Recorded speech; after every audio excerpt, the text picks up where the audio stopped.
Hi అండి. Welcome to my channel. Chicken fried rice sauces ఏమీ లేకుండా ఈ విధంగా సింపుల్ వేలో తయారు చేసుకోండి. టేస్ట్ అయితే చాలా బాగుంటుంది.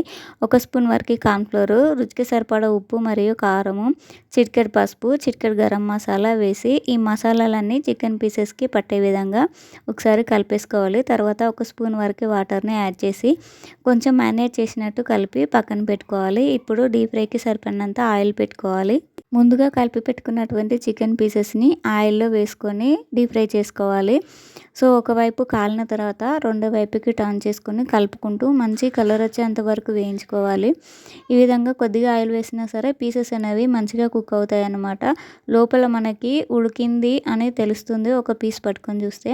సో ఈ విధంగా ఫ్రై చేసుకొని పక్కన పెట్టుకోవాలి. అదే కడాయిలో రైస్కి తగినట్టుగా ఆయిల్ వేసుకొని ముందుగా ఒక ఎగ్ వేసుకొని ఫ్రై చేసుకోవాలి.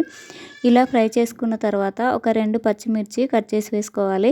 స్పైసీ అనేది చూసి వేసుకోండి. ఎక్కువ తినే వాళ్ళైతే ఎక్కువ వేసుకోవచ్చు. తర్వాత ఒక హాఫ్ క్యారెట్ వేసుకోవాలి.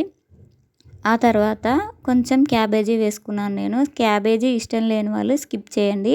ఈ విధంగా కొంచెం ఫ్రై అయితే సరిపోతుంది వెజిటేబుల్స్ అనేవి. ఫ్రై అయిన తర్వాత ముందుగా ఫ్రై చేసుకున్నటువంటి చికెన్ పీసెస్ని వేసి ఒకసారి కలుపుకోవాలి.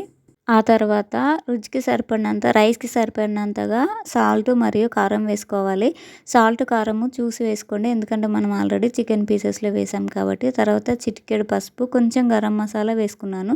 గరం మసాలా కూడా తక్కువే వేసుకోండి. ఎందుకంటే కొంచెం రైస్‌కి పడితే బాగుంటుంది. ఆల్రెడీ మనం చికెన్ పీసెస్‌లో వేసాం కాబట్టి స్పైసీ అనేది ఎక్కువైపోతుంది. సో కాబట్టి కొద్దిగా వేసుకోవాలన్నమాట. తర్వాత ఉడికించుకున్నటువంటి రైస్ వేసి అంతా కలిసే విధంగా బాగా మిక్స్ చేసుకోవాలి. ఈ మసాలాలన్నీ రైస్‌కి పట్టే విధంగా బాగా మిక్స్ చేసుకోవాలి. సో సాసెస్ కావాలనుకునే వాళ్ళు ఈ స్టేజ్‌లో సాసెస్ యాడ్ చేసుకోవచ్చు. టేస్ట్ అయితే చాలా బాగుంటుంది. ఒకసారి ట్రై చేయండి. వీడియో నచ్చితే లైక్ చేయండి, షేర్ చేయండి. Thanks for watching.